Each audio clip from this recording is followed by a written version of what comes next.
Welcome back to our channel, ladies and gentlemen. Allow me to begin this analysis by asking you a very simple question. And please give me your honest opinion.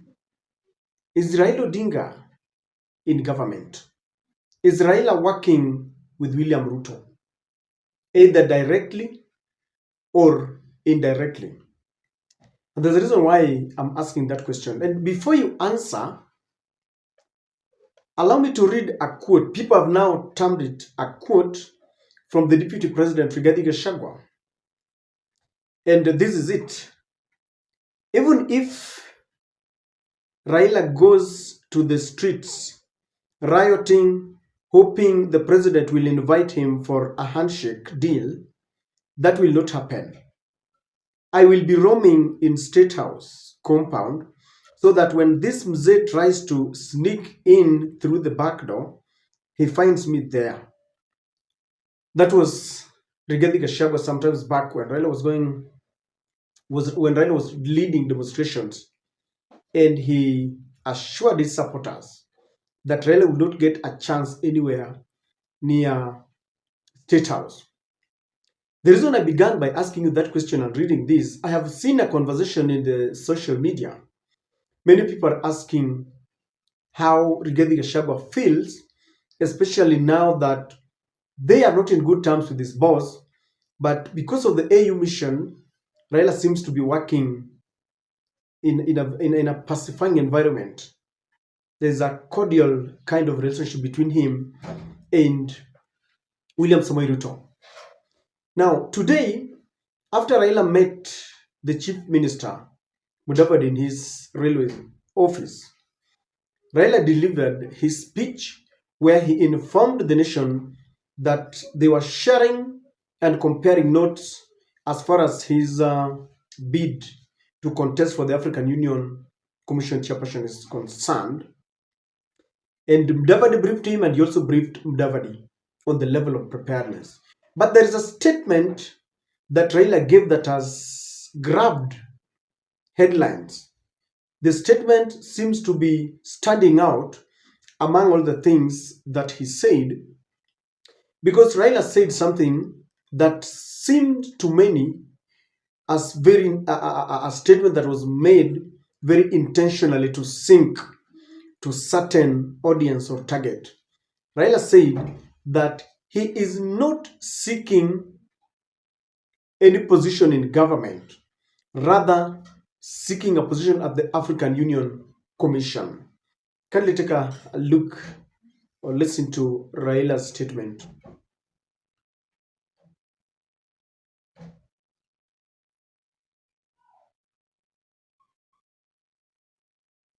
I wish to reiterate the obvious, that I am vying for a position in Africa, not in the government of the Republic of Kenya.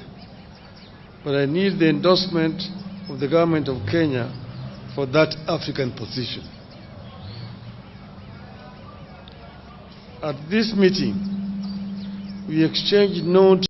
From where I sit, that statement might seem to be very trivial, but Raila is a senior politician. And when he is making a statement on an occasion such as the one that they conducted today, his choices of words mean a lot to the political class and to his supporters. Why do you think Raila made that statement? Because it was not just made out of mere accident, it was intentional. To me, if you ask me, this message is meant to sink to certain people, and that I want us to just look at three target audience, who perhaps Raila wanted to send that message. And before we do this, allow me to request you to subscribe to our channel if you're watching for the first time. Click the notification bell to allow YouTube to notify you, and I would really want to take this opportunity to thank those who support our channel. We don't take it for granted. Give us many likes. Ladies and gentlemen, Raila's statement that was picked out was supposed to go to Rigathi Gachagua and his team. Apparently, We all know now, it is in the public domain, that Rigathi Gachagua and his boss have fallen out. We've talked and we've been told about the military chopper. We've been told about people like Ndindi Nyoro trying to frustrate Rigathi Gachagua. And we know that Rigathi Gachagua has taken a stand about one man, one shilling, one vote. Recently, just yesterday, I think, Rigathi said that the demolitions going on in Nairobi will punish someone who is in charge. And I think he was referring to Uhuru Kenyatta. And some people have said, in fact, the supporters of Rigathi Gachagua have alluded to some allegations that Raila has gone to bed with the government, and that is why William Ruto is now feeling very much obstinate and has got the courage of kind of mistreating Rigathi Gachagua. And Raila wanted this message to sink to them that he is seeking a position in the AU and not in the government.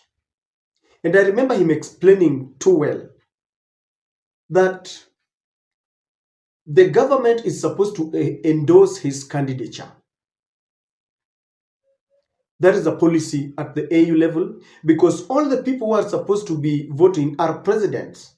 And so it's quite in order for your government, because William Ruto is also a president, he will also be there.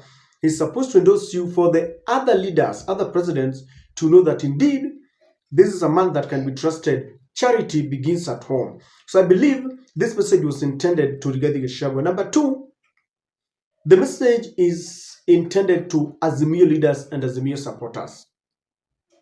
There has been this talks, undertones, that Raila is exiting, that very soon he will take a sabbatical leave from active politics, and which could also be true, because you will all agree with me that Raila has done enough to this country. I know he has not managed to become the president of the country, but he has done quite so much. He has contributed to expanding the democratic space, freedom of speech, freedom of association, and he paid dearly. He has been detained for 9 years, together with all the other champions of democracy. And he's in his twilight days, if you ask me. And I know Raila is proud of that. He's an enigma. He's a patron, and very soon he will sit somewhere to be consulted on matters, politics, and democracy. So this message, because some Azimio leaders and supporters are gearing up, are preparing to take over from him. But it seems that Raila is telling them, not so soon, I will brief you when my time comes. For now, it is just about the African Union Commission chairmanship, and that is period. When the time comes when I'll retire, then I'll inform you. Be that as it may, we know that sooner than soonest, he will retire from active politics. So he wanted this to sink to the Azimio supporters, Azimio leaders, and to give them hope, because we never know what will happen at the AU during election days. This is an election. He can win or lose. And so by making this declaration that I'm not seeking for a position in the government, he's telling his supporters, I'm still with you. If I go there and I don't succeed, then I'll come back. I mean, what can hinder him from coming back if he loses? Or if he so decides that I clinch the seat, I work for 2 years or a year, and then resign and come back in 2027. He's a politician. You cannot rule out politicians and what they can do. So it is meant to them. The other group that is supposed to consume this message are the rebels, people like Odoyo Widi in Nyanza. I saw other leaders like Gideon Ochanda and David Ochieng, talking in a manner like they are not really happy about the government, and they're saying, please implement the promises that you give to your people. But people like Odoyo Widi, who have been spreading this message that Raila should exit, Raila should go, it is like they can only sprout when Raila is gone. The new constitution allows even independent candidature if they want to take over. But they've been yapping about Raila. So Raila is telling them, don't be happy. It's not soon. I'm not going anywhere, or rather, I'm going to the AU and I'm not seeking anything in government. They have been spreading that, you see, Raila's in government, yet when we work with William Ruto, he wants to chide us. So Raila is telling them, I'm not in government. I'm seeking for a position at the AU. They've been saying that maybe it's coming through the back door. And then this message is going to William Ruto and the people gave him power, the US. Of course, I understand that they were forced to sit down and talk. And many experts believe that it was the US that compelled, or rather persuaded Raila to go for the AU seat. Today he said that he went there out of his own volition because he has got a wealth of experience to manage the welfares in Africa. But Raila is also telling them that I ain't coming into government. All I'm seeking is the position at the AU level. And he's telling them that they better be serious about the position. If they want to support him, let them do it wholeheartedly. Let us not have some backstabbing here and there. And it's a coded message that I'm not coming to the government. It is a coded message that as I leave for the AU, I'm not in government.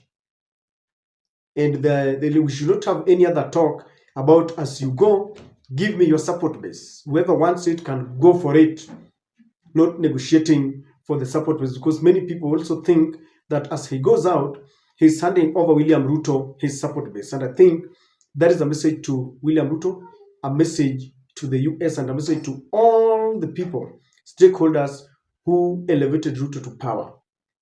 And I don't know whether this statement stands out for you, but to me, it stands out, and that's why it is grabbing headlines. Who do you think was being targeted?